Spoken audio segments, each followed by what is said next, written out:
Hi, everybody. It is me, Leo Brown, and we are back on Let's Talk About It Tuesday. First of all, thank you guys so much for watching, for commenting, for sharing, for subscribing. Be sure to hit the notification bell. Be sure to leave comments. Be sure to subscribe. Let me know how you feel because the purpose of me creating this series of videos is to encourage dialogue, is to encourage conversation because I feel like even though we live in a world where we're all connected, we don't talk enough. And I think it's important to talk about topics that matter. But don't worry, I'm gonna start doing my readings and things like that again too. So that's not going away. I just want to add this to my channel. So anyway, let's get started. So today we're gonna talk about Loni Love, Black men, and relationships. So a couple of weeks back, uh, for those of you who don't know, Loni Love, she is a co-host on the talk show The Real, and she basically said, or I won't say she said it because I don't want to put words in her mouth, but she received a lot of backlash because she, at least from what I've been told, or from what I've seen, she basically said like Black men don't know how to be faithful, and I don't think she meant all. I think she meant some. But what I'm actually going to do, I'm going to play the clip, and not very much, but I'm going to play a little bit of it because I want to actually hear what she said. And I'm going to come back with my commentary on it. So let's go into that first before I actually get into the meat and potatoes of this. In the Black community, I'm going to, I don't speak for the Black community, but I do think that a lot of Black men, they really don't know how to have true, faithful relationships. They think because they have money, because they have power, that they can treat women any kind of way. Loni, let us. Okay. I think, and she said a lot. She didn't say all. So let's get that out of the way first. I personally think that I'm going to be honest. I think that her comments are coming from a place of hurt. I think her comments are coming from a place of anger. I think her comments are coming from a place of, dare I say, bitterness. And I also think because she's in a new relationship and she's with a man that's not of African descent, she's looking at it with a different set of eyes. But before I continue, I wanna go deeper into what she has to say. Hold on. Same thing. And that is something we need to work on. We need to work on that money and power does not mean that you can just do it. I think that in so many cultures, that is the whole machismo thing, like that goes across the board. But I'm gonna say it's not across the board because what is happening is that we are still dealing with the point of slavery. And we are descendants of slavery. And because our families were broken up, we still do not have an idea of how to have together families because our families were broken up. Yeah, and until we really from that start. Perspective, I absolutely and not just slavery, welfare reform in the 60s and stuff. Like this is a long. So when you Okay. So to me, okay, this is just me. This is just my opinion. You are free to disagree with me. You are free to agree. That's why I created, this series. I get what she's saying, but at the same time, I'm like, who's talking about money and power? To me, this is a lot of projection. This is a lot of, I've been used by people that had money, that had power, that didn't want to be with me, that ended up dumping me for, say, somebody, or that ended up doing me wrong. I'm not gonna say dumping. You know what I mean? Like, I just feel like she's coming from a place of hurt. I don't think she's coming from a place of fact. And then I'm gonna be honest, what really disturbs me about this is her using slavery. Now, that's not to say that we are not affected by the trauma of slavery. We are. A lot of us have post-traumatic slave syndrome. Look it up. It is a thing.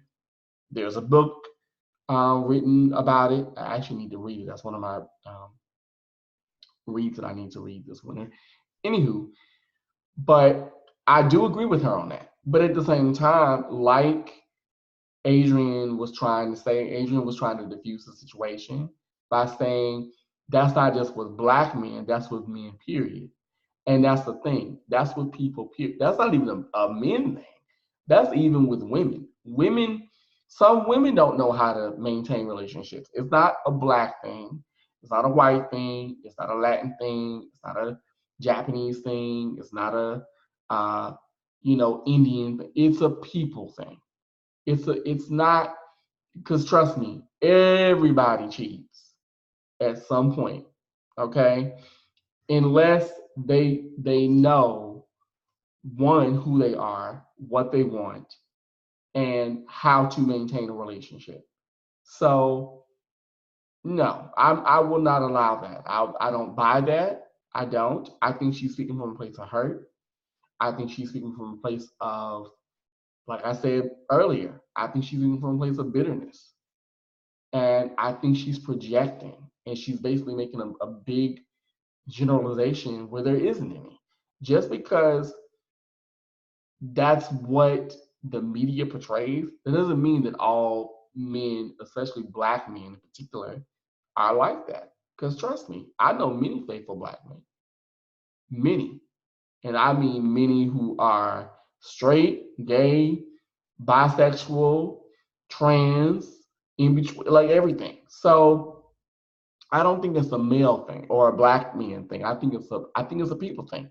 And I also think it's the culture that we live in too. But let's be real. People have been cheating on each other since day one. And if you don't believe me, ask your mother how many half brothers and sisters do you have? Ask your grandmother. What was it like when grandpa was going out and not coming back home, to the shack until 4 o'clock in the morning? Okay? And going to the juke joint. Ask, you know, your father, how many outside kids does he have? And I'm not saying that that happens in every family, because it doesn't. But let's be real, that does happen. We act like cheating and people not committing to relationships or not wanting to be in a relationship like there's something new. That's not. That's been going on since the beginning of time. This is not new. Now, I think the only difference is that it's more prevalent because we have easier access. We have things like social media. We have apps. We don't really have to go and put effort into meeting people and being social and putting effort into relationships and dating. Because think about it. You can tap or literally swipe left or right and you got somebody that you can hook up with. And that's for gay people, that's for straight people, that's for everybody involved. So that's another thing. It's like, stop saying that one group of people are like this. That's horrible. That's stereotyping. And I think for her to stereotype her own people, that's not smart, nor is that wise. Um, Now I'm gonna move on from her, from Lonnie Love, and talk about black men in general. Black men, now I will say this, I think we as black men, myself included, because I am a black man, I think we have been conditioned, not all, but some of us, we have been conditioned to be dominating, to overcompensate with our sexuality a lot, our bodies, uh, with our machismo, with our swag, as we call it. We have been conditioned in some ways. Not all of us, but a lot of us have. Which is why with a lot of black men, even though we're getting better with it now, but a lot of black men have trouble or difficulty expressing themselves. And this is across the board. And also in our communities, because we don't talk about mental and emotional health enough. We're doing it now, which I think is great. Thanks to people like Taraji P. Henson, Yolo Keeley. Shout out to Yolo, I love him. People are talking about mental health and the importance of it.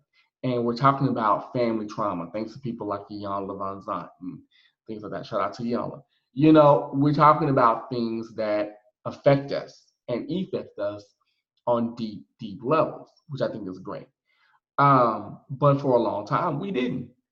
We didn't, and I think men, and I think especially black men, we have been taught, and even I was taught this. We have been taught that showing our emotions is, you know, it's a weakness. It's a taboo. It means that you're soft. It means, you go deep, like, let's be real. You go deep into the hood.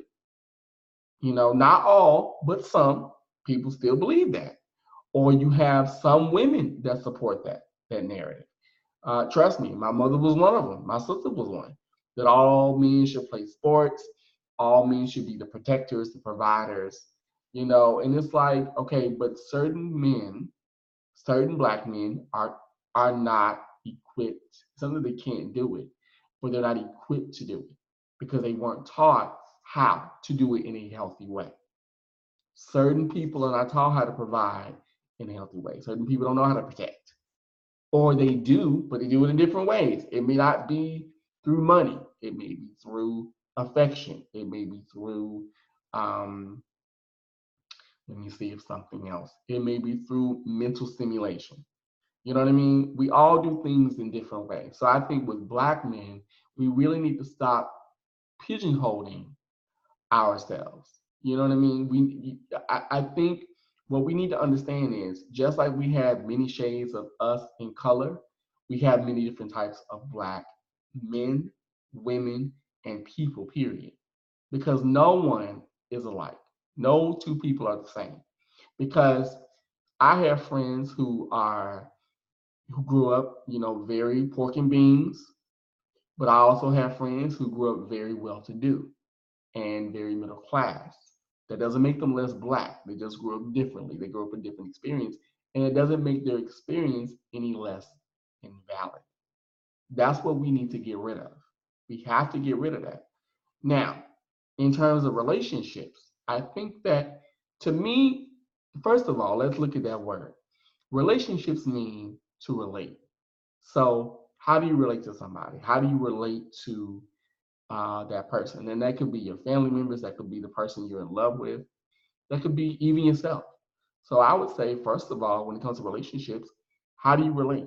Ask yourself that question and then make a conscious decision to find ways to relate to people, to find ways to, just a second, just a minute, I'm sorry, y'all. Hello?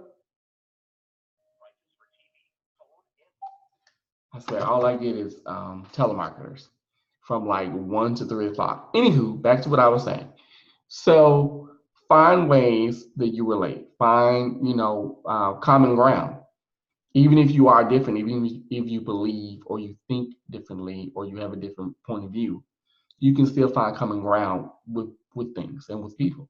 So to me, that's what a relationship really means. And believe me, it's taken me 38 years to realize that. That a relationship is not just hugging and kissing and fucking and calling each other boo and bae and being on the gram and and goals and all. It's not about that. Relationships are about how do I relate? How do I not only relate to you, but how can I enrich you? How can we enrich each other? How can we build each other up? How can we help each other when we're down? How can we call each other out when we're wrong? You know what I mean? How can we be better people? And that's even true with friendships, because even that is a relationship. It may not be an intimate one or a physical one, but it is a relationship nonetheless. So I think that now I will give Lonnie Love and the real this. I think that it was good that she said what she said. I think the way she said it was not good. But I think it was good because it actually allowed, and it's making us have a conversation. It's making us have a conversation about, what it means to truly commit. Is this really true? It's making us look at ourselves, which I think is important. It's making us have a little bit of self-examination. But once again, I think Lonnie Love, in her statement, made a really, really broad generalization. Do I think that was her intention? No. But I think that's what she did. So, anywho, that's my thoughts on it. So I want to know, what do you think? Comment below. Tell me what you think. leave me your feedback. Make sure to like, subscribe, share, hit the notification bell so that way you'll see my videos when they come up, because I know how YouTube can be sometimes. I thank you guys so much for watching, for listening to me, and for even, being a part of the dialogue, being a part of the conversation. So until next time, have a wonderful Tuesday, and I will see you soon. Bye-bye.